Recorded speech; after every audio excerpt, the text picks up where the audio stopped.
The illusion of being you. You think you're expressing yourself.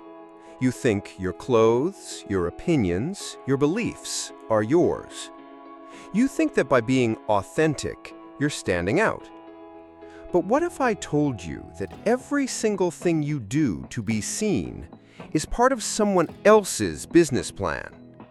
Your face, your likes, your rebellion, your trauma, your story, they're not just personal anymore. They're assets, monetized, targeted, and sold, often without your knowledge and always without your permission. Because today, you are not just a consumer, you are also the product. This isn't a conspiracy.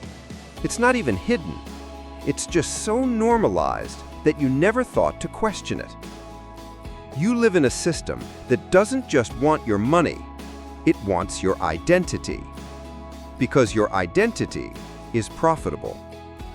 Every scroll, every bio, every opinion you post, every outfit you wear, it's not just expression, it's data, it's tribal alignment, it's consumer segmentation, it's algorithmic leverage.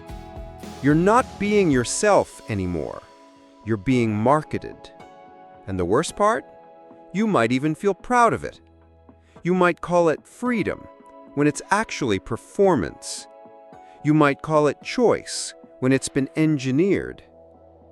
This is the identity economy, where your sense of self isn't protected, it's packaged. Where your deepest need to be seen, heard, understood isn't healed, it's harvested. In this video, we're going to uncover the most profitable lie of our time, that your identity is yours. Because in reality, it's already on the shelf, labeled, priced, and sold. Let's begin. The lie of ownership. You were told you are the master of your own identity, that your thoughts, your style, your voice are yours, that your sense of self is sacred, untouchable, immune from market forces. But here's the truth. Your identity is not as private, personal, or protected as you think. In fact, it's one of the most highly engineered, deeply manipulated, and heavily monetized assets in the modern world. And the worst part? You're not even aware it's happening. The construction of self. Let's rewind. What is identity, really? Is it your name, your beliefs, your body, your trauma? Is it your career, your country, your culture? Or is it the curated version of yourself that you present online and offline? In truth, identity is not static.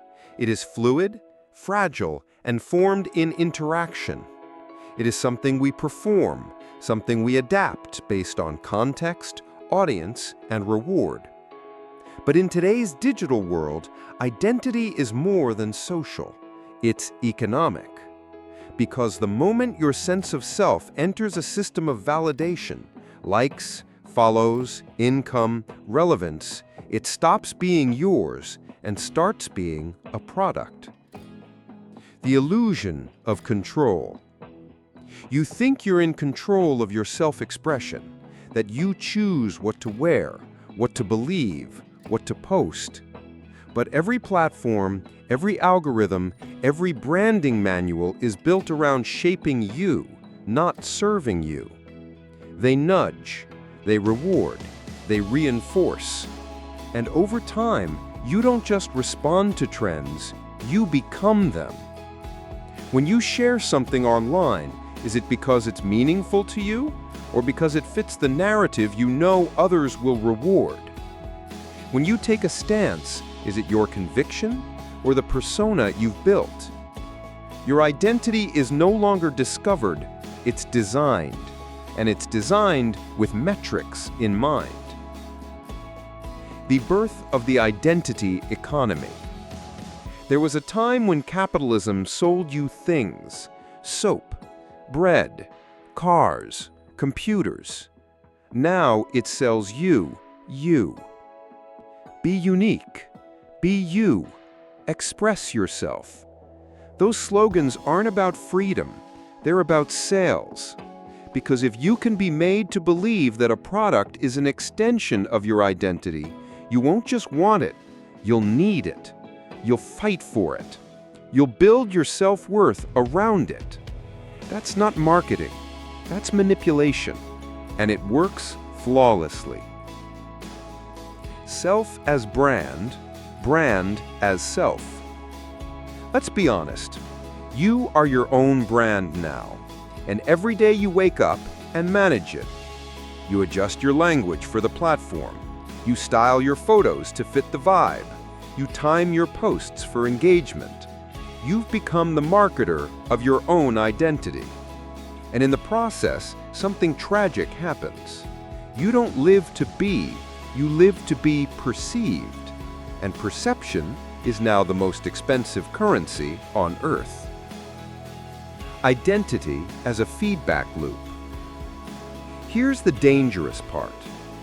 The more your identity gets rewarded by external systems, the more you attach your self-worth to external validation. You chase likes. You crave visibility. You curate aesthetics. You edit your story again and again until it's no longer real, just readable, just relatable, just marketable. And soon you're stuck in a feedback loop. The system rewards a version of you. You give more of that version. The system profits more. You lose more of yourself. And all the while, you call it authenticity. But it's not. It's performance. And you're not the director. You're the actor. On a stage you didn't build, under lights you don't control, for an audience you'll never truly know. Why this truth is so hard to swallow. This isn't about conspiracy. This is about incentives. Platforms are not evil. They're just hungry. And the most abundant, renewable, emotionally potent resource they've ever discovered is you. Your opinions, your anxieties, your beliefs, your need to belong. They don't have to force you to give it away. You'll volunteer it, again and again, because they've made it feel like freedom. But real freedom is not performance. Real freedom is not being liked. Real freedom is knowing who you are, even when no one is watching. The quiet theft.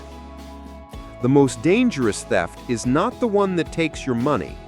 It's the one that takes your identity and sells it back to you at a premium. Every time you ask, "Who am I?" there are 1,000 systems waiting to answer for you, with logos, with content, with culture, with community. But the question is, will you let them? Because the moment you outsource your identity, you become a product in someone else's marketplace. And your soul is just another SKU. The rise of the identity market. Before the digital age, identity was a slow brewing process. It came from family, geography, culture, and community. It was something you discovered over time, through experience, often privately. But now, identity is no longer slow, sacred, or subtle. It's public, performative, profitable. And that shift didn't happen by accident. It happened because markets needed it to. Let's explore how the economic system evolved from selling products to selling people. From industrial goods to emotional goods. The early days of capitalism were simple. Make a product, show people how it solves a problem, and sell it. Soap cleaned, clocks ticked, cars moved. But soon, the market got saturated. Everyone already had enough. So how do you grow profits when material needs are met? You stop selling the product and start selling what the product means. Enter emotional capitalism. Now the soap doesn't just clean, it makes you feel confident. Now the car doesn't just move, it makes you feel powerful. Now the clothes don't just cover you, they tell the world who you are. This was the beginning of the identity market, where products serve as mirrors for your self-image. The great substitution, needs to desires to identity. Capitalism adapted. It moved from needs, food, shelter, safety, to wants, status, style, convenience, to identity, purpose, belonging, meaning. This wasn't just marketing evolution, it was psychological warfare. Instead of saying, buy this because it's useful, they began saying, buy this because it shows who you are. And in that moment, your selfhood became currency. Your choices became declarations. Your consumption became performance. And your attention became up for auction. Identity as market segment. Here's the cold logic. To sell more, marketers had to know who they were selling to. So they began dividing people not just by age or gender, but by lifestyle, worldview, and identity signals. Are you a minimalist vegan entrepreneur with anxiety? There's a product line and a content strategy for you. Are you a rebellious feminist gamer with spiritual trauma? There's a brand persona just waiting to resonate. You're not just a consumer anymore. You're a segment. You're a cluster of attributes, habits, hashtags, traumas, and dreams ready to be mined and marketed. Your identity is now a demographic, and your emotions are a sales funnel. The birth of belonging markets. Once brands realized identity sells, they took it one step further. They didn't just reflect identity, they created it. They invented communities. They curated aesthetics. They turned ideologies into lifestyles. And then they invited you in with open arms, reward points, and carefully worded slogans like, "This is who we are. Join the movement." Finally, a brand that gets you. You weren't just buying a product, you were buying a place to belong. That's not business, that's religion-level psychology. Targeted identity formation. In this new economy, you're not choosing who you are, you're being told who you should be based on patterns. What you click, what you buy, what you feel guilty about, what you crave late at night when no one's watching. Algorithms don't just predict, they nudge, they shape, they sculpt the self. You are offered curated content, curated products, curated truths, until the identity that's easiest to sell becomes the one you start living. It's not manipulation by force, it's manipulation by design. And once that version of you becomes profitable, the system makes sure it's the one you never stop feeding. The self becomes a shopping cart. You used to buy products to improve your life. Now you buy them to prove your life. Your skincare routine is a statement. Your book list is a performance. Your hobbies are now aesthetic. Your politics are now merch. You're not shopping based on need, you're shopping based on identity signaling. It's no longer, I want this, it's, what does this say about me? And just like that, you're not living anymore, you're curating. The trap is beautiful. This identity market is seductive. It feels like liberation. You get to express yourself. You get to stand out. You get to belong. But expression, when filtered through capitalism, always comes with a catch. The more you express, the more they know. The more they know, the more they shape. The more they shape, the less you own. Until one day you wake up realizing everything you thought was you was actually an ad. What comes next? The rise of the identity market didn't just change how we shop, it changed how we live, love, argue, vote, and heal. It changed how we define ourselves, and more dangerously, how others define us. And unless we reclaim authorship of our own identity, we'll continue to be sold, piece by piece, until there's nothing authentic left. Because the system doesn't profit from your wholeness, it profits from your performance. In the next part, we'll go deeper into how your very datafied self has become the new gold, mined, monetized, and traded. But before that, ask yourself this: how much of who I am was chosen freely? And how much was marketed to me? Datafied selves. You are the product. You wake up, check your phone, scroll, like, watch, react. You're not buying anything, just being yourself.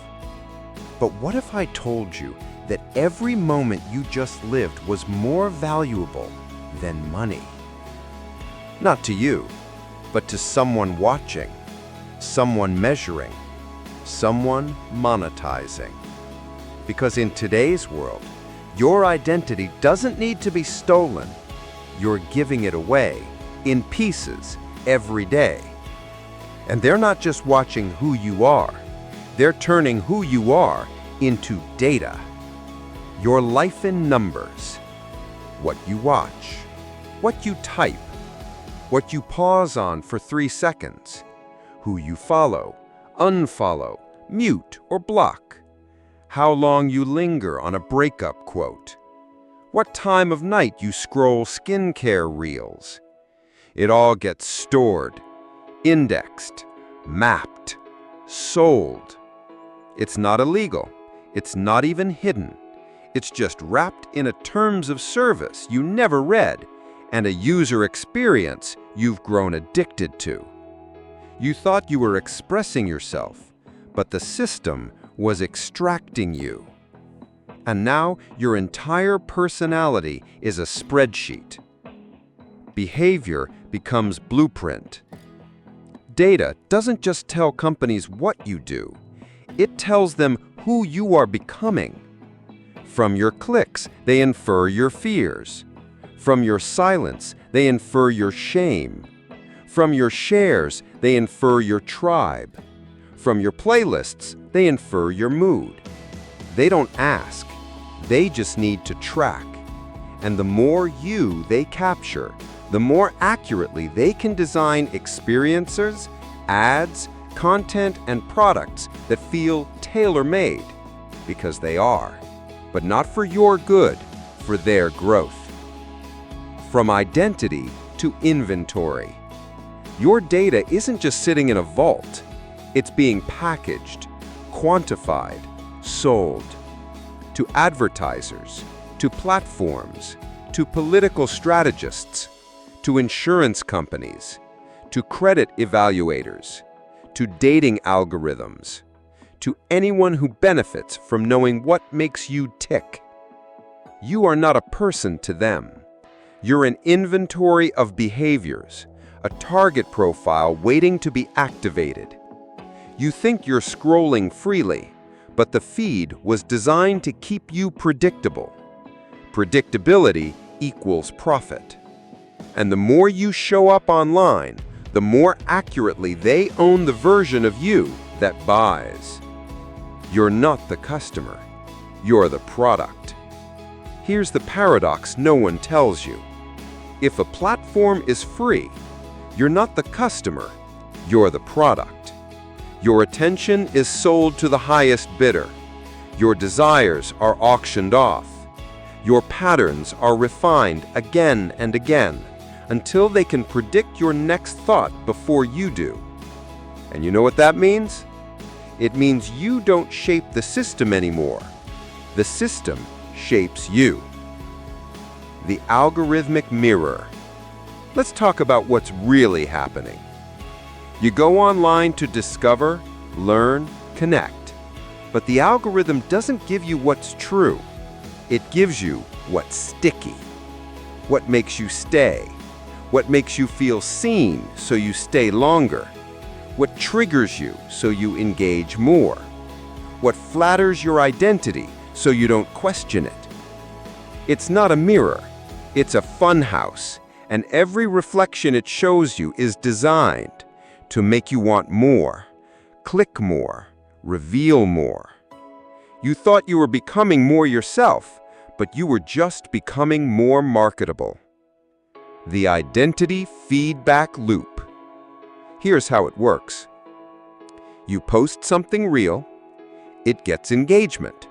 You repeat it. The algorithm boosts it. It becomes your niche. You stick to it. You forget who you were before it started. This is identity as feedback loop. Your sense of self becomes a series of small performances, reinforced by invisible applause, and quietly turned into data to be fed back into the system, which feeds it back to you until you're trapped in a curated version of yourself. This is how identity becomes software, and you are just following the code. Punishment icon. Why it's so dangerous. This isn't just about ads. This is about ownership of self. Because when a system can quantify your soul, your values, your fears, your dreams, it can also redirect them. It can sell you hope when you're vulnerable, sell you enemies when you're angry, sell you comfort when you're lost, sell you identity when you feel invisible. And every time you think you're discovering yourself, you're really just consuming another product. The cost of digital you. You've been told that data is just metadata, but what they don't tell you is, your data is you. And when you give it away, piece by piece, click by click, you're not just losing privacy, you're losing authorship. You are not just being watched, you are being written. Your story, your choices, your identity. And the ones writing it are doing it for profit. So here's the haunting question. When you look in the mirror, how much of what you see was crafted by you? Or was it coded by someone else? Tribalism for sale, when identity becomes a side you must choose. Humans have always lived in tribes. It's how we survived. Tribes gave us safety, belonging, purpose, identity. But in today's digital world, tribalism isn't just biological, it's engineered, marketed, and sold. Because once companies realized that group identity fuels powerful emotion, they didn't just observe it, they built business models around it. Why tribalism works so well? Let's start with the brain. Neurologically, the moment we feel uncertain, threatened, or overwhelmed, we seek something to belong to. A group, a label, a team. We want to feel right. We want to feel part of something. We want enemies to blame and allies to cheer for. It's comforting. It's primal. And in the age of algorithms, it's extremely profitable. Because nothing holds attention like identity. And nothing fuels identity like a them to fight. The business of belonging. Brands, platforms, influencers, they all learned the same truth. If you can build a we, you'll sell a lot more than products. You'll sell meaning. So they created sides, labels, movements, microcultures, then attached them to lifestyles, slogans, and merch. You're not just buying clothes anymore. You're buying alignment. This shirt isn't cotton. It's rebellion. This drink isn't flavored. It's feminist. This brand isn't a brand. It's you. Suddenly, every identity becomes a market segment, and every belief becomes a subscription model. The manufactured battle lines. You think you picked your side, but what if your side was picked for you? Algorithms show you what aligns with your past clicks. They hide what challenges your beliefs. They feed you more of what makes you feel right and less of what makes you think deeply. Over time, you don't just believe, you identify. You're no longer someone who supports an idea. You are that idea. And anyone who disagrees, they're not just wrong, they're the enemy. This is how digital tribalism turns citizens into consumers and debates into content. You're not being informed, you're being polarized. And polarization keeps people engaged. And engagement keeps people consuming. When rebellion is just another outfit. Even resistance has been monetized. Think about it. You buy anti-capitalist shirts from billion-dollar platforms. You protest consumerism while live streaming from your phone. You fight the system using the system's hashtags. You think you're breaking free, but the system has already made room for your rebellion and built a product line around it. In the identity economy, even defiance is profitable. You're still being categorized, still being sold. Only now you feel like a hero for participating. The illusion of us versus them. Marketers discovered that selling to an individual is hard. Selling to a tribe is effortless. So instead of targeting people, they target sides. And once you've picked a side, you'll buy more, defend more, engage more, and most importantly, believe harder. Because leaving a tribe doesn't just feel like changing your mind. It feels like betraying your people. And that's how they trap you, with belonging, with identity, with the illusion that your side is the true you. Tribalism equals unlimited growth. In the old economy, you ran out of customers. In the identity economy, you never do, because identities are infinitely fragmentable. You're not just a woman. You're a Gen Z, neurodivergent, queer, eco-feminist, crypto-minimalist. Each adjective, a potential product category. Each label, a potential audience segment. The more micro your identity becomes, the more precisely they can target you, and the more dependent you become on being seen, validated, correctly categorized. This isn't inclusion, it's inventory expansion. The price of sides. Here's what gets lost in all of this.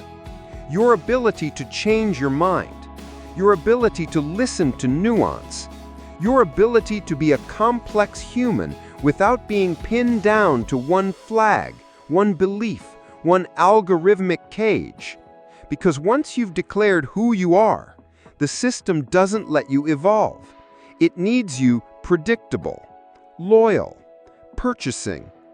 You don't belong to your tribe. You belong to the platform that profits from your tribalism. And that tribe might not even exist outside the feed. The real enemy? The real enemy isn't the people who disagree with you.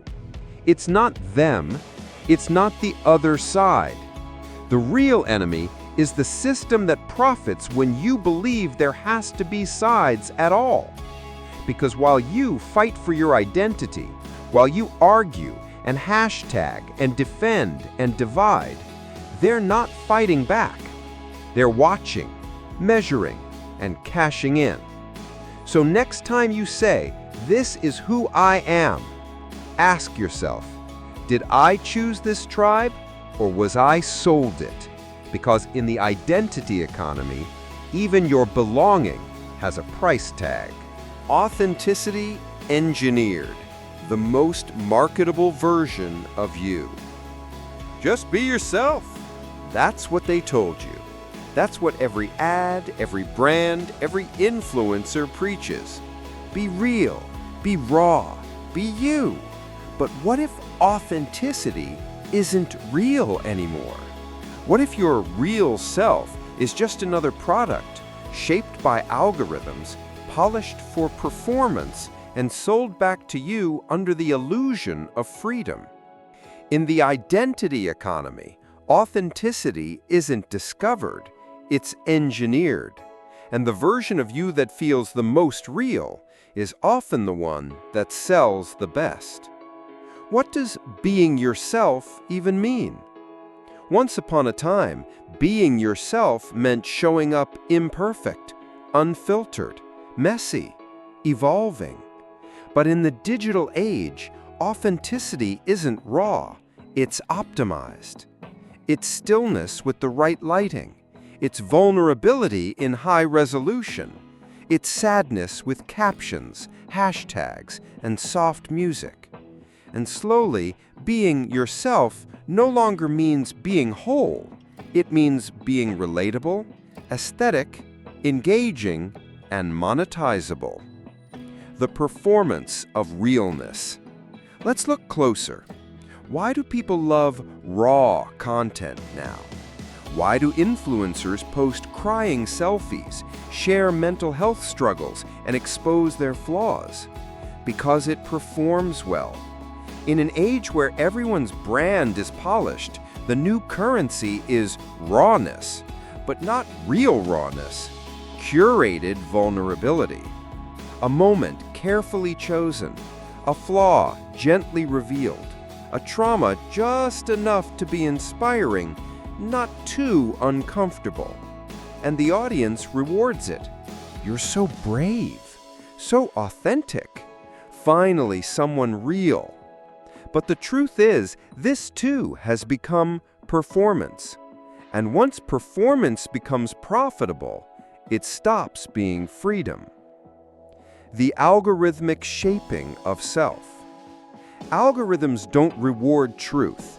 They reward what looks like truth. You post something messy, it goes viral. You feel seen. You post more of it. It becomes your brand. And now you're stuck being raw for clicks. Your authenticity becomes a box, and that box becomes your prison. Because if you stop performing it, you lose the audience, you lose validation, you lose income. So you keep showing up as the version of you that works. And the real you, the changing, uncertain, in-progress you, gets pushed aside because it doesn't convert. Authenticity as a product. Let's be honest, everything is branded now, even your personality. Are you soft-spoken and healing? There's a niche. Are you loud, angry, and unfiltered? There's a market. Are you quirky, anxious, and self-deprecating? The algorithm loves that. What you call being yourself may just be aesthetic packaging for your emotional state. And when your emotions become branding and your healing becomes content, you're not living. You're performing a journey for likes, for sympathy, for survival. It's not your fault. It's the system. But once you know, you can't unsee it. The mirror is distorted. Being authentic feels like taking off a mask. But what if the mask was just replaced by another one that looks like your face?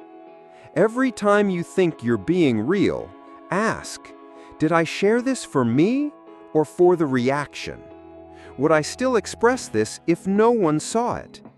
Is this who I am or who the algorithm has taught me to be? Because in the identity economy, Even your most real moments might just be the ones that the system trains you to repeat. The cost of curated realness. When everything is content, nothing is sacred. Your grief gets compressed into 15 seconds. Your joy gets filtered for aesthetic. Your breakthroughs get turned into quotes. And suddenly, your entire life becomes a highlight reel of pain and progress, engineered to resonate, to inspire, to attract, and to sell. But when you live for resonance, you start to abandon resonating with yourself. You chase applause instead of peace. Clarity becomes content, and silence becomes a threat to relevance. This isn't authenticity. It's emotional capitalism. Why just be yourself is the biggest lie. Because the system doesn't want your wholeness. It wants your repeatability. It doesn't want you to grow. It wants you to stay branded. It doesn't want your truth. It wants your conversion rate. And when you finally feel like you're being yourself, they're counting the clicks, the comments, the shares, measuring the monetization of your soul. So reclaim the self behind the self. So what do? We ask harder questions. We resist the urge to brand our feelings. We let ourselves be invisible sometimes, unseen, unfiltered, unprofitable. Because the moment you stop trying to look real is the moment you might actually be real. Not for them, not for the feed, but for you. So next time someone says, "Just be yourself," ask, which self?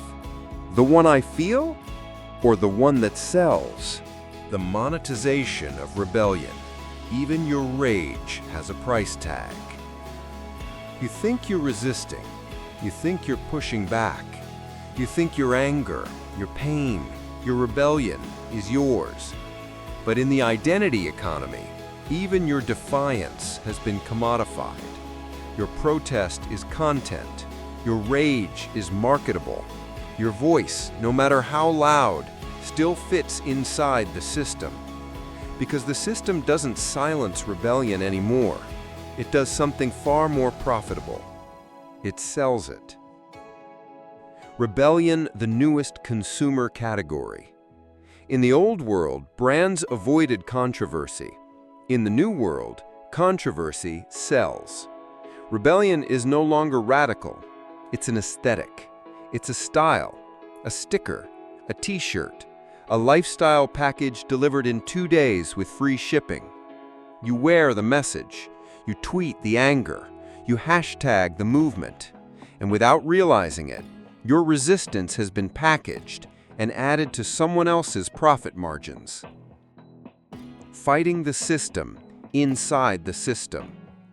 You rail against capitalism on platforms funded by ad revenue. You post about injustice using a phone built in sweatshops.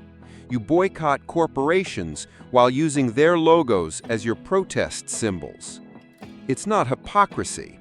It's trap design. The system has made rebellion easy and therefore harmless. It gives you just enough space to scream, just enough tools to feel powerful, just enough symbols to feel seen, without ever threatening real change. You're not a threat, you're a brand asset. The aesthetic of rage. Nothing draws clicks like anger. Nothing fuels virality like outrage. And nothing makes you feel more yourself than the fire of defiance. So what did the system do? It turned rebellion into a look. Edgy fonts, black and red color schemes, slogans that sound like anarchy but fit perfectly on tote bags. You're not just angry, you're on brand. And when your anger becomes style, it becomes safe, consumable, trendy. Rebellion becomes just another vibe. Rebellion as emotional currency. Platforms have learned a powerful psychological truth. Outrage equals engagement. Engagement equals revenue. So they feed you injustice. They amplify conflict. They trigger tribal wounds. And while you fight, scream, cry, and cancel, they profit. They don't care what side you're on. They only care that you're furious enough to stay. And every time you return to express your anger, you train the system to exploit it better. Your rebellion is now a feedback loop. When resistance is pre-approved, ever notice how easy it is to rebel now? You can buy punk clothes from fashion giants. You can stream protest music on billionaire-owned platforms. You can post radical manifestos that are monetized through ads for skincare. This isn't disruption, it's inclusion marketing. They don't shut you down, they invite you in. They make space for your voice as long as it's profitable. The moment your rebellion stops driving clicks, it disappears from the algorithm. You're not being silenced, you're being cycled. The illusion of impact. You feel like you're changing the world, but what if the world's just changing your feelings?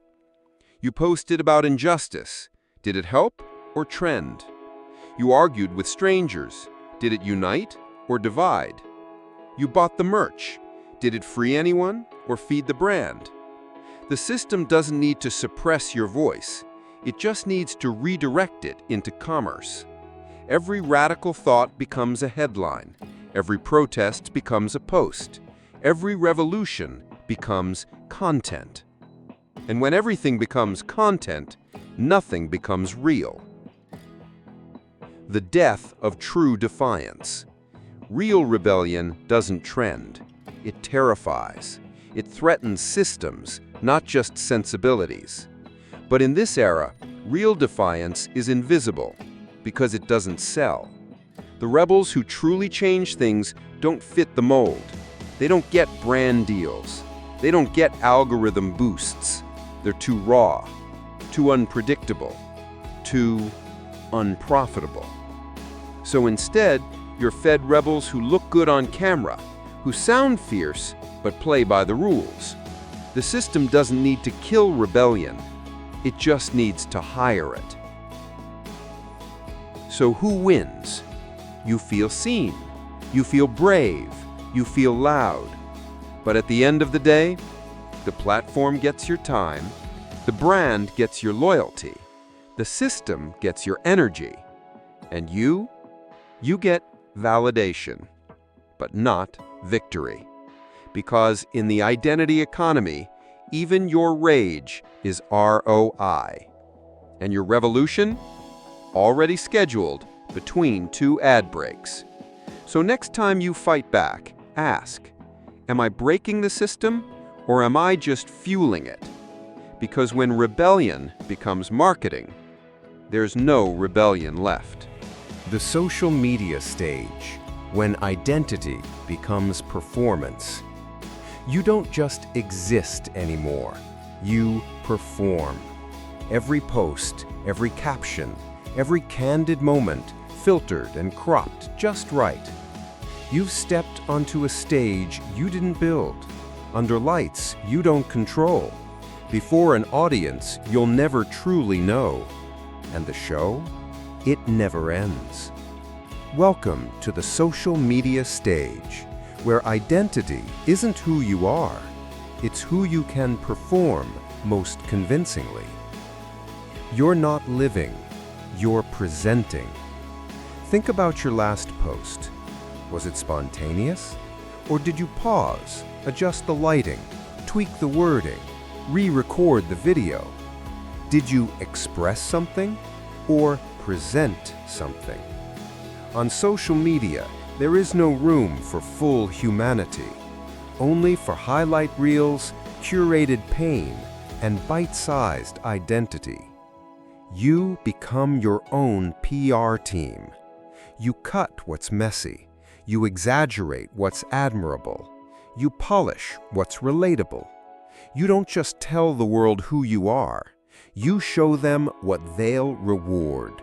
And the longer you do it, the harder it becomes to remember who you were before the audience arrived. The platform demands a persona. Every platform has rules, not written in policy, but coded into the algorithm. What kind of humor trends? What kind of pain performs? What kind of identity is engageable? And slowly, you learn. You learn what gets likes. You learn what earns applause. You learn what version of you fits best in the machine. And then, without even realizing it, you start to optimize yourself. You're no longer sharing to express. You're sharing to succeed. But success requires consistency. So your identity must now be repeatable, predictable, brandable. You're not just online, you're on stage. Identity becomes content. In the real world, identity is fluid. It changes, it deepens, it breaks, it heals. But on social media, identity becomes content. It must be understandable in seconds, visually digestible, emotionally clickable. Complexity is bad for engagement. Contradiction is dangerous. Ambiguity doesn't convert. So you flatten yourself. Compress your history into a bio. Condense your struggle into a soundbite. Shrink your soul into an aesthetic. Not because you want to, but because the format demands it. You're always on. In a world where your digital presence is your currency, you are never truly offline. Even your silence can be read as a statement. Even your absence can be misinterpreted. Even your rest must look intentional. You feel the pressure to post, to stay relevant, to stay seen. Because once the spotlight fades, so does your perceived worth. So you perform. You smile when you're tired. You preach healing while breaking down. You create joy while drowning in emptiness. And no one knows, because you're good at your role now. Too good. The trap of consistency. The algorithm loves consistency. So if your first viral video was about anxiety, you'll feel pressure to keep talking about it. Not because you want to, but because the audience expects it. You become the anxious one, the strong one, the spiritual one, the funny one. And once you're known for something, you start protecting the identity you built, even when it no longer reflects who you are. Because changing would cost you followers, and losing followers feels like losing value. So you stay, in character, in costume, on cue. Life becomes a scene. Every experience now has two versions, the one you live, the one you post. And often, the posted version feels more real. You take a walk and think about the caption. You cry and wonder if you should share the lesson. You travel and curate the angle before enjoying the view. You start living for documentation. And slowly, life becomes a scene, not an experience. The you that exists for the feed begins to feel more valuable than the you that simply is. The death of the unseen self. Here's the quiet tragedy. What happens to the parts of you that don't perform well? The hobbies that aren't aesthetic? The opinions that are unpopular? The days you feel nothing? They disappear. They get suppressed. They go unlived. Not because they're not real, but because they aren't viable content. And slowly, your soul becomes a folder of drafts you never posted, 1,000 unexpressed truths buried under the pressure to be engaging. Taking the mask off. You didn't mean to become a performer. You just wanted to be seen. But now that you're on stage, the applause is addictive. The spotlight feels like safety, and silence feels like erasure. But what if the bravest thing you can do is walk off the stage, to rediscover the version of you that doesn't perform, doesn't impress, doesn't sell, just exists. Not for the camera, not for the feed, not for the brand, but for you. So ask yourself, am I living my life or staging it? Because in the identity economy, you are not just the star of the show, you're also the product, the advertiser, the brand, and the cost. From self-worth to net worth, when your value becomes a number. You used to ask, am I enough? Now you ask, how many followers do I have? How much reach did that get? Why didn't anyone share this? We were promised platforms to connect, express, and grow. But somewhere along the way, we stopped expressing ourselves and started measuring ourselves. Likes became validation. Followers became currency. Virality became self-esteem. And now, in the identity economy, your worth has become your net worth. Not in dollars, but in data. The metrics of the modern soul. You wake up and check your phone. You feel better when the numbers are up. You feel anxious when they're down. It doesn't matter what you know about algorithms or self-worth, it still affects you. Because your brain is wired for feedback, and now that feedback is quantified. Did I matter today? Check the stats. Am I improving? Look at the reach. Do people care about me? Count the comments. Your emotional compass has been replaced by a dashboard. When identity becomes a scoreboard. We used to define ourselves with words like kind, curious, honest, resilient. Now we define ourselves with numbers: 10K followers, 250K views, 3% engagement rate. And those numbers don't just stay on the screen, they seep into your psyche. They change how you see yourself, how you compare yourself, how you value yourself. You're no longer asking, who am I? You're asking, how am I performing? The dangerous conversion. Here's the quiet shift that's happening. Your identity to your attention to your content to your analytics to your worth. It's a chain reaction, and every link reduces your humanity into something trackable. You become a brand analyst for your own existence. You adjust how you speak, what you share, when you post, not because it's true, but because it performs. You don't live for impact anymore. You live for impressions. Your soul has a market price. In the identity economy, everyone is for sale. Even if you're not selling products, even if you're not influencing. If you've ever looked at your numbers and felt less than, you've already been priced. You've learned that visibility equals value, that popularity equals proof, that silence equals failure. And worst of all, you've started believing it. Even though you know it's fake, even though it's driven by bots, trends, timing, and algorithms, your nervous system still responds as if it's real. Because in this world, numbers feel realer than emotions. The comparison trap. You see someone else growing fast.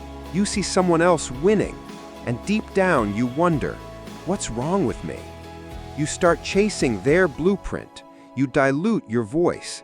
You contort your truth. You sacrifice your peace. Not to create something better, but to feel less invisible.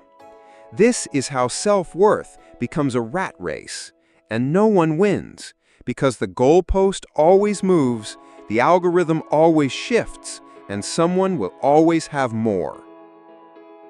Psychological bankruptcy. What happens when you link identity to performance? You burn out, you numb out, you disappear, because no one can live up to a number forever. Your art suffers, your relationships suffer, your inner world shrinks until the only thing that matters is, did this do well? And if it didn't, you feel like you didn't. Your humanity gets tied to a fluctuating graph, and your heart becomes a notification center. Stepping off the scoreboard. There is no freedom in a life that's constantly measured. There is no joy in a self that's constantly monetized. There is no truth in a voice that's constantly optimized. Sometimes the most powerful thing you can do is stop checking the numbers. Speak because it matters. Create because it heals. Share because it's true. Even if no one claps, even if no one sees, because if your value depends on visibility, you'll never feel whole in the dark. But your worth was never built for the spotlight. It was built for the sacred, quiet, unseen spaces where real identity is formed. So ask yourself, if I posted nothing tomorrow, would I still feel like I exist? Because in the identity economy, the moment you stop performing, they stop counting. But maybe that's exactly when you start remembering who you are. Designed insecurity. Why you never feel enough and who's profiting. Have you ever wondered why, no matter how much you achieve, how many likes you get, how many compliments you hear, you still feel like you're not enough? That's not a flaw in your personality. It's not because you're broken. It's because you're living in a system that needs you insecure. Insecurity isn't an accident. It's an industry. And the more unsure you are about yourself, the more predictable and profitable you become. Insecurity is not random. It's engineered. You weren't born thinking you weren't pretty enough, or smart enough, or successful enough, or popular enough. You were taught. You were trained to look outside yourself to determine your value. From comparison-based education systems, from beauty standards set by impossible images, from social media highlight reels, from influencers who look effortlessly perfect, selling effort in a bottle. These weren't neutral messages. They were intentional architectures, each designed to create a tiny hole inside you that only a product, a trend, or a platform could pretend to fill. The profit of self-doubt. Insecurity is a billion-dollar fuel source. You're told your skin isn't clear enough, you buy skincare. You're told your body isn't fit enough, you buy a gym plan. You're told you're not productive enough, you buy a course. You're told you're not enlightened enough, you buy a journal, a crystal, a lifestyle. Every not enough thought creates an emotional vacuum, and someone is always waiting to sell you the cure. But the catch is this: you were never actually sick. The system just needed you to feel like you were, so you would keep buying yourself back, one insecure swipe at a time. The insecurity algorithm. Algorithms are not evil. They're just trained to optimize engagement.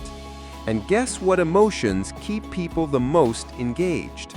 Envy, comparison, shame, and fear of missing out. So what do platforms feed you?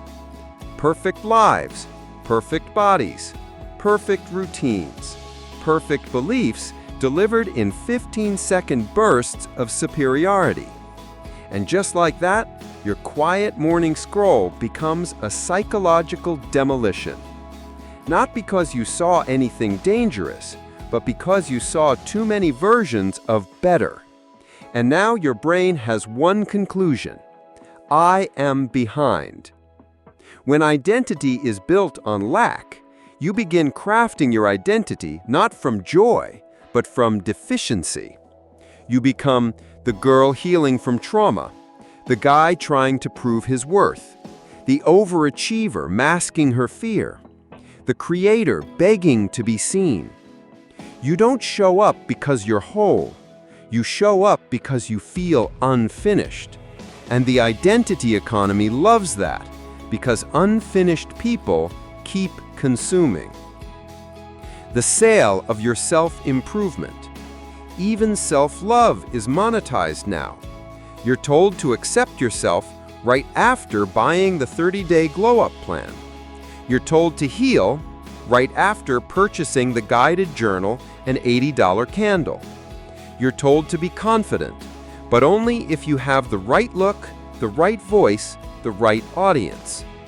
The system sells confidence like it sells soap, but real confidence doesn't convert, because once you feel truly whole, you stop needing external validation. And that is bad for business. The vicious loop. Here's how it works. You're made to feel behind, you buy a fix, you feel a temporary high, the standard shifts, you feel behind again. Repeat.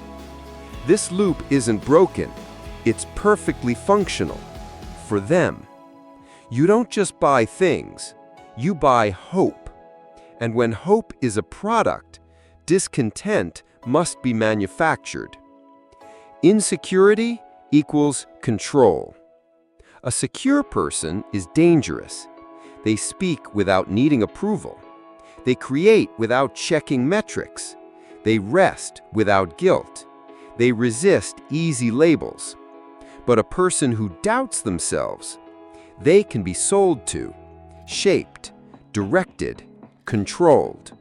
So the system doesn't want you destroyed. It wants you just insecure enough to keep reaching outward. And the moment you begin healing for real, you become less profitable. The exit is radical. You don't fix insecurity with another self-help hack.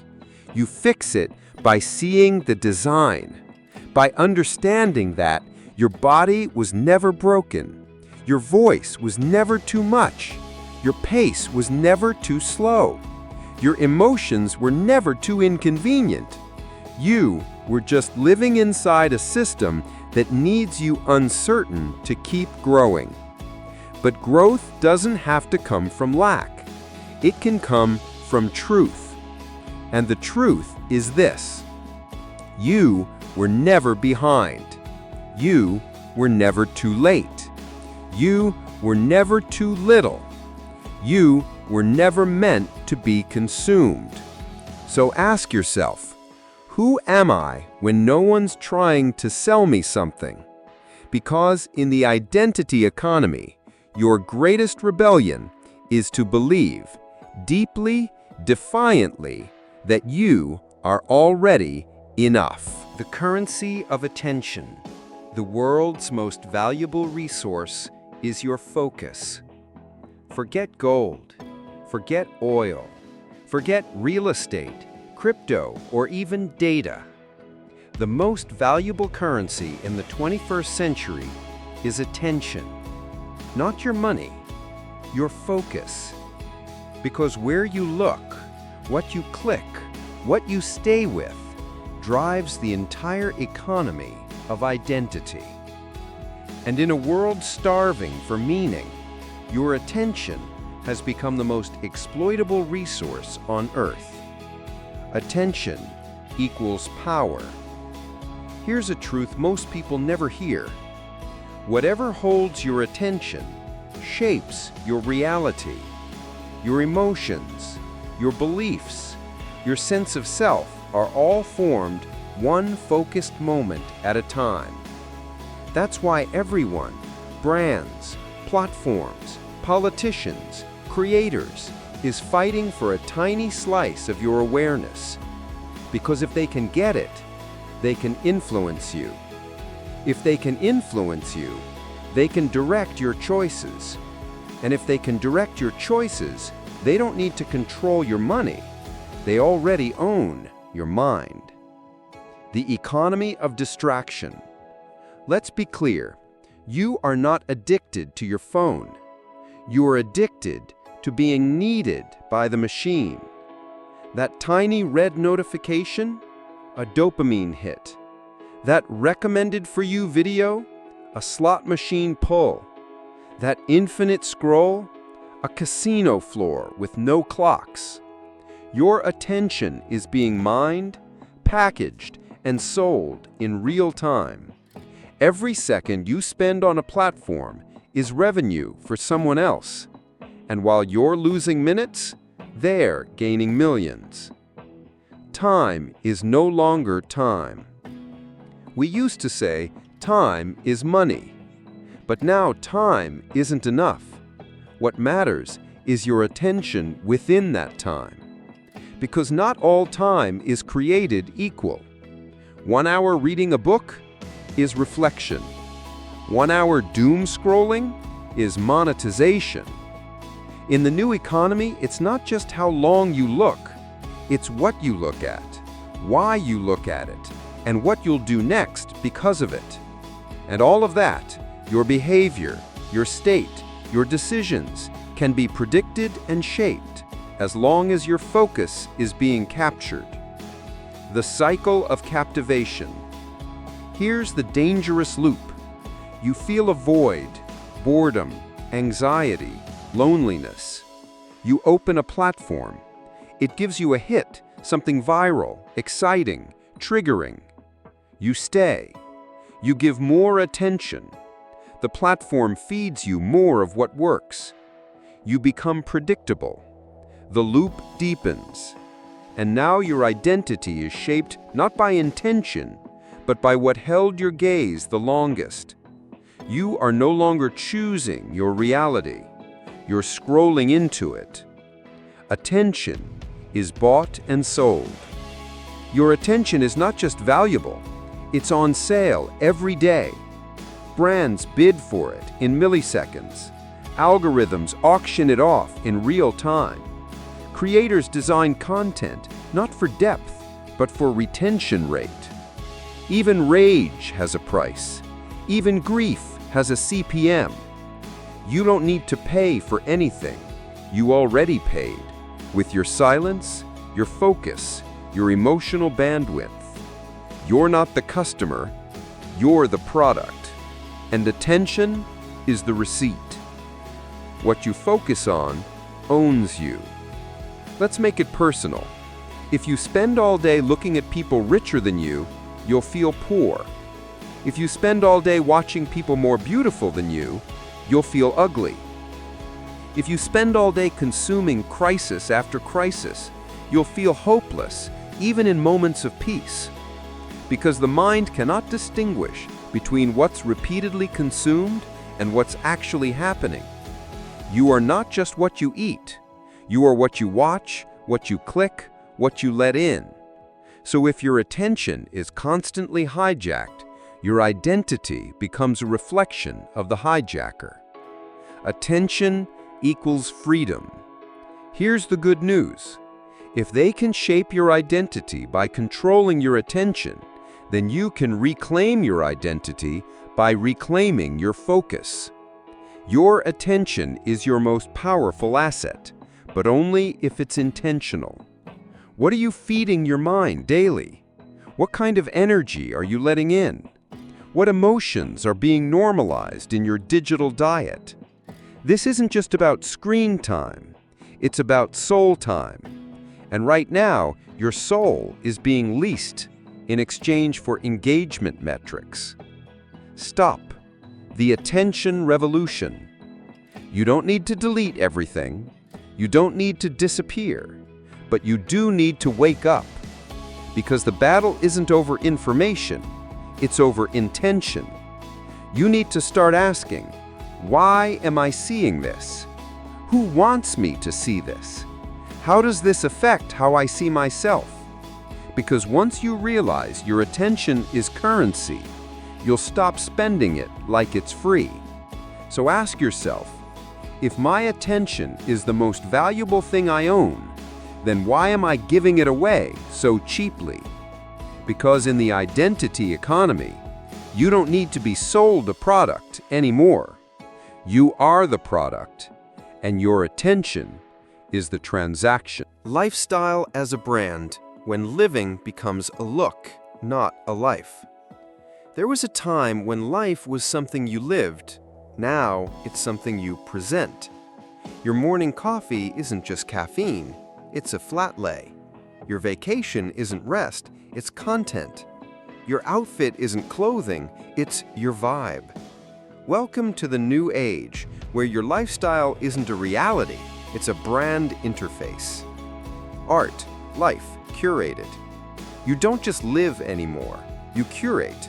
You turn your bedroom into a backdrop, your meals into aesthetics, your personality into a palette. You edit not just your photos, but your personality until it fits a theme. You are no longer a person, you are a project, a walking, talking, monetizable experience. Why this feels normal? It didn't happen overnight.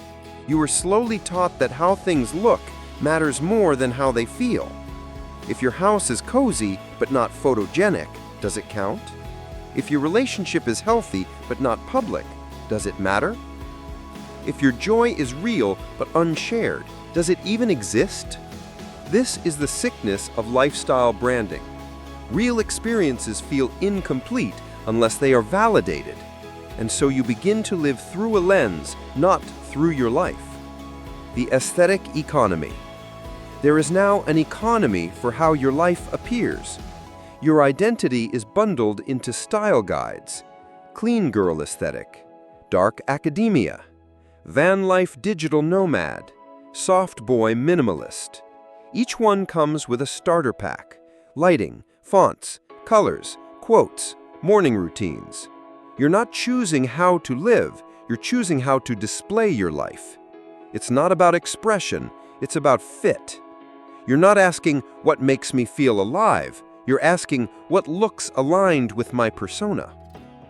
You've turned your existence into a product page. Header, your bio. Hero image, your best photo. Testimonials, comments and likes. Call to action, follow for more. You smile on command. You arrange your day around content. You're constantly optimizing perception, not presence. Your life isn't messy, unpredictable, full of awkward silences. It's designed for engagement. But something is missing. Beneath all the polish, the planning, the pleasing, you don't feel real anymore. Because a lifestyle that exists to be seen rarely leaves room to be felt. The fragmented self. In the process of curating your life, you start dividing yourself. There's the version people see, the version you wish they saw, and the version that's slowly disappearing under all the edits. The more you brand your life, the more you lose your life. Because branding demands clarity, and real living is messy. Branding demands consistency, and real identity is fluid. You become so focused on building something beautiful on the outside that you forget to ask, is it still me on the inside?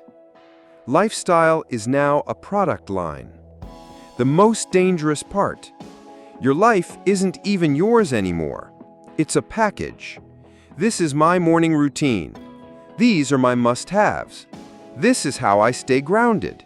This is my glow-up story. Even your healing becomes a series.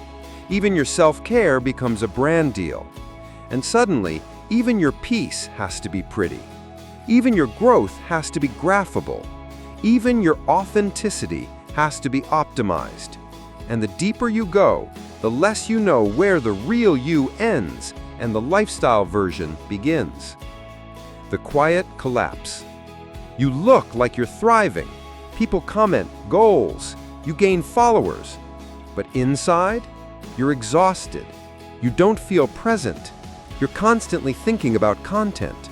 You feel pressure to perform peace. Because when your life becomes your business, you start marketing your identity and stop living your truth. You become trapped in a brand you built out of survival and now feel too scared to walk away from. Because if you stop, who are you without it? Reclaiming life from the lens. This isn't a call to abandon beauty. It's a call to return to being. To cook a meal that doesn't get posted. To laugh without capturing it. To cry without explaining it. To feel something no one else ever sees. To remind yourself that you are not a brand. You are a being. Messy, soft, inconsistent, sacred. And life isn't content, it's connection. Not something to optimize, but something to inhabit. So ask yourself, am I living or am I just maintaining my lifestyle? Because in the identity economy, even your joy is performable. But your peace? It begins where the performance ends. The myth of choice. Are you choosing or just following a script? You believe you're free. You believe your choices are your own. That what you wear, what you believe, what you buy, what you post are expressions of autonomy. But in the identity economy, freedom has been rebranded. And the most effective control doesn't look like force. It looks like options. The illusion of personal preference. You say, I like this style. I prefer this type of content. I believe in this cause. This is just who I am. But what if your preferences were never purely yours? What if they were shaped by algorithms fine-tuned to your reactions? Marketing that targets your insecurities? Cultural pressures wrapped as empowerment? Peer validation disguised as authenticity? The scariest form of manipulation isn't when someone makes your choice for you. It's when they make you feel like you chose it, even when every step was engineered. Choices in a walled garden. Let's talk platforms. Every time you open a feed, you think you're browsing, but the content shown to you was chosen by someone else. You don't see the full world. You see a curated corner, built by algorithms that learned what makes you pause, what makes you click, what makes you angry, what makes you buy. And then it gives you more of that. Over time, your world becomes narrower. Your beliefs become stronger. Your options feel wide, but are actually pre-filtered. You're not free to choose. You're free to pick between two things designed for you. That's not freedom. That's a sandbox. Preference versus programming.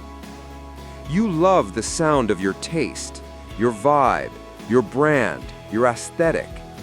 But how did that you get built? Did you wake up liking beige minimalism? Or did Pinterest, TikTok, and curated Instagram reels teach you that calm looks like that? Did you decide to hustle harder? Or were you flooded with productivity influencers preaching no days off? Did you adopt that political opinion out of research?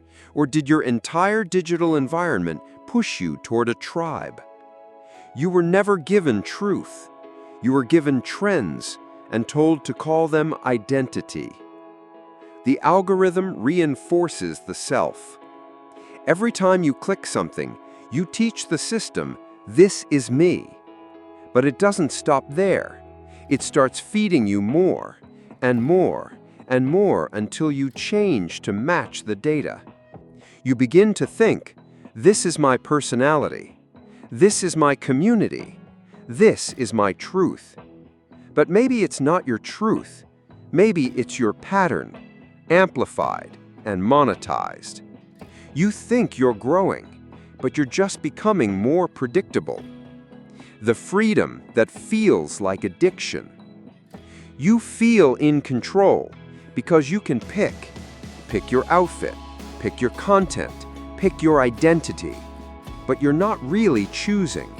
You're reacting to the things that were placed in front of you.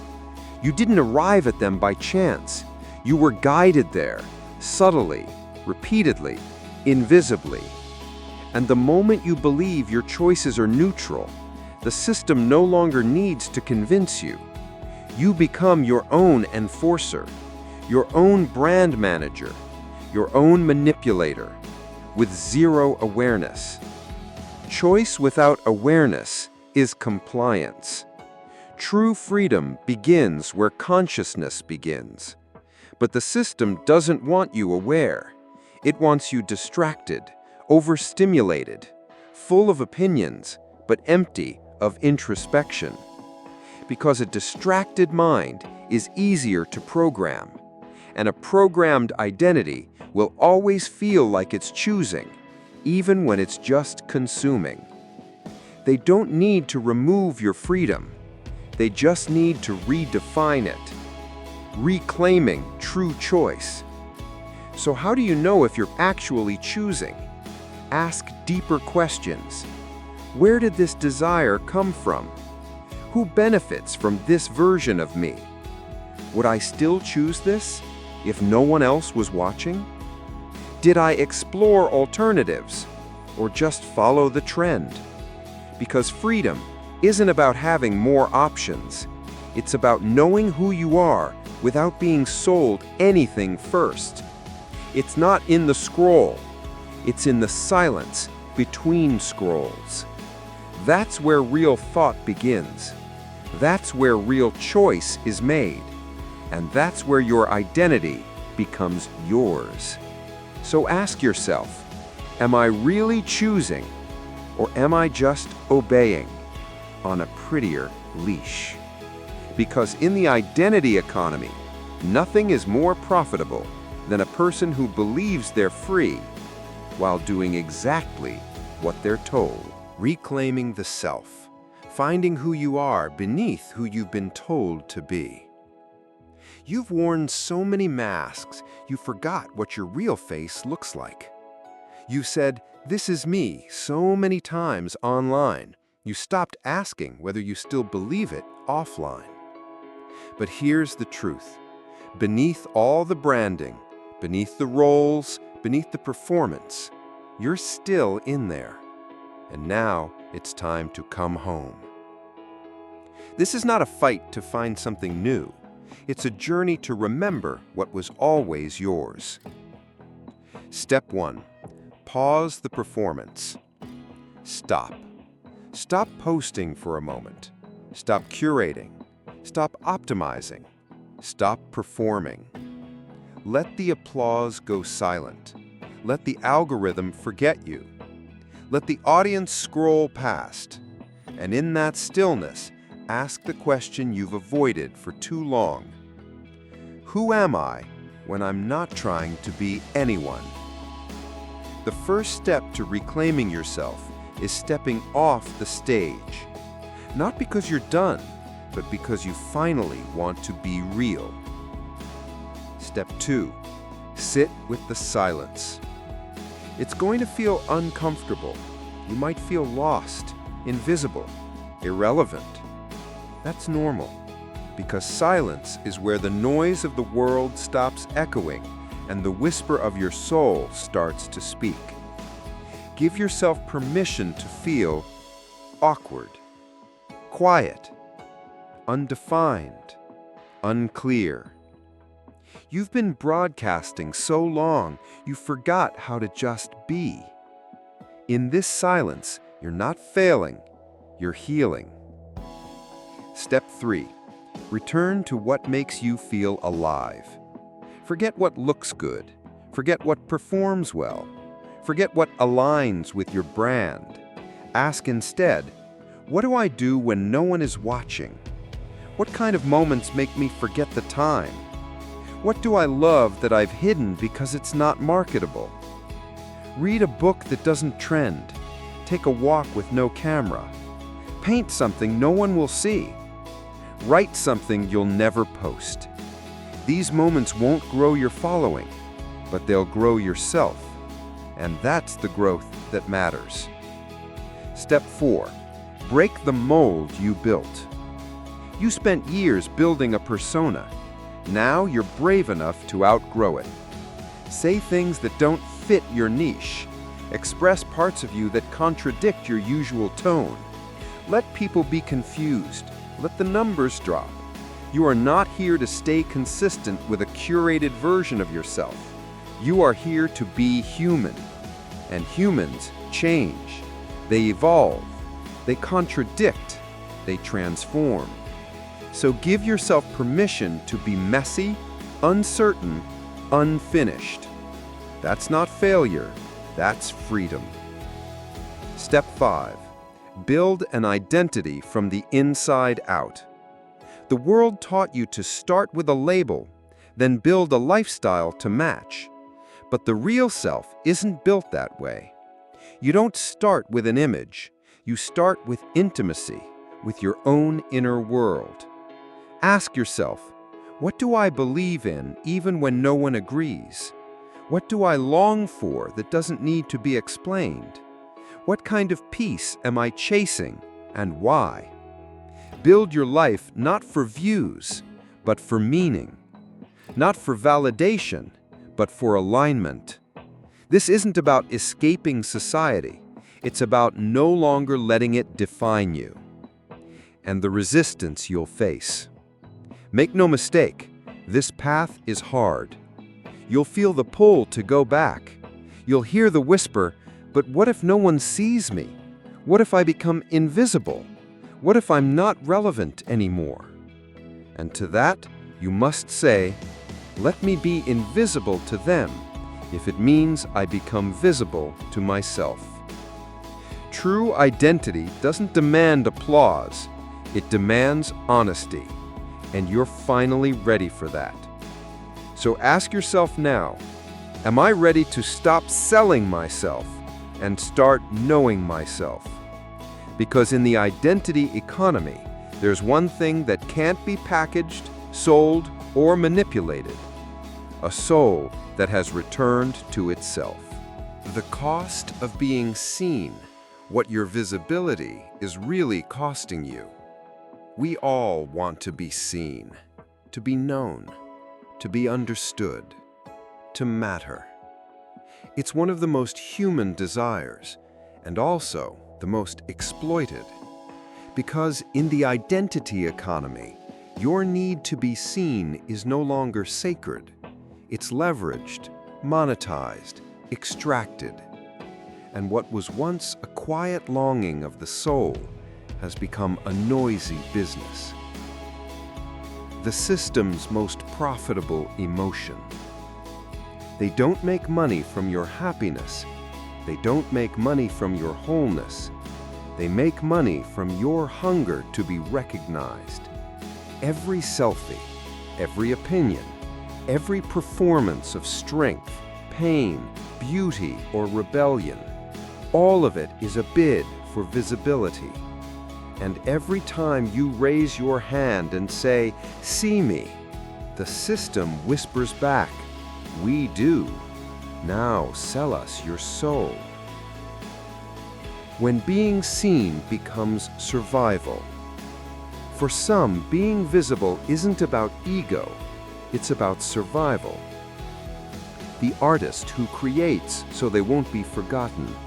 The woman who posts her truth because the world silenced her for too long. The person screaming online because no one listened offline. They're not chasing clout, they're chasing connection. But the system doesn't care why you want to be seen, only that you keep performing to stay visible. And once you link your existence to recognition, you enter a dangerous equation. If no one sees me, do I still exist? Visibility is not validation. You hit a milestone, you go viral, you trend, and for a moment you feel alive. But then it fades. The algorithm shifts, the applause moves on, and you're left wondering, was that real? Was I ever really seen? Or was I just consumed? Visibility can make you feel important, but it can also make you dependent. Because the more you equate being seen with being valuable, the more invisible you feel when the spotlight dims. The fragmenting power of the gaze. Here's the paradox. The more people see you, the harder it becomes to see yourself. You start adjusting, trimming the edges, polishing the mess. You give people what they want until your reflection belongs more to the audience than to the you that once whispered from within. And suddenly, you've built an entire identity based not on truth, but on what performs well under pressure. The world sees you everywhere, but you can't find yourself anywhere. The psychological price. Being constantly perceived rewires your brain. You become hyper-aware, over-analyzing, guarded, fragmented. You lose spontaneity. You hesitate to speak. You filter every thought through the imagined gaze of strangers. And the self you once inhabited freely becomes a version you have to uphold. Not because you want to, but because you're afraid of what happens if you don't. You've been seen for so long, you've forgotten how to simply be. The core wound. Am I enough without an audience? Strip away the views, the follows, the praise, the affirmation. Who are you when no one is looking? Do you still feel valid? Do you still feel real? Or has being seen become so necessary that the silence feels like erasure? Because the final frontier in the identity economy is not visibility, it's self-possession. And it's the one thing they can't sell you because they can't reach it if you reclaim it. The power of being seen by yourself. Here's the revolution. Let the world forget you so you can remember yourself. Be still enough to meet the parts of you that never wanted to be branded, never wanted to be understood by everyone, never needed a following, only a home within your own skin. True liberation isn't being seen by millions. It's being seen by yourself, with tenderness, without performance, without profit. The final question. So ask yourself, quietly, honestly, maybe for the first time, have I become so obsessed with being seen that I've lost the self I was trying to show? Because in the end, visibility without authenticity is just another kind of invisibility. And applause without inner peace is just noise in a golden cage. Final words. You live in a system that turns identity into income, selfhood into strategy, and your deepest human longing into the most monetized currency of all. But you also have something the system cannot touch, the quiet power to know who you are, even when no one else does. That is the ultimate rebellion. That is where you are no longer a product. You are a person. You are enough. You are free.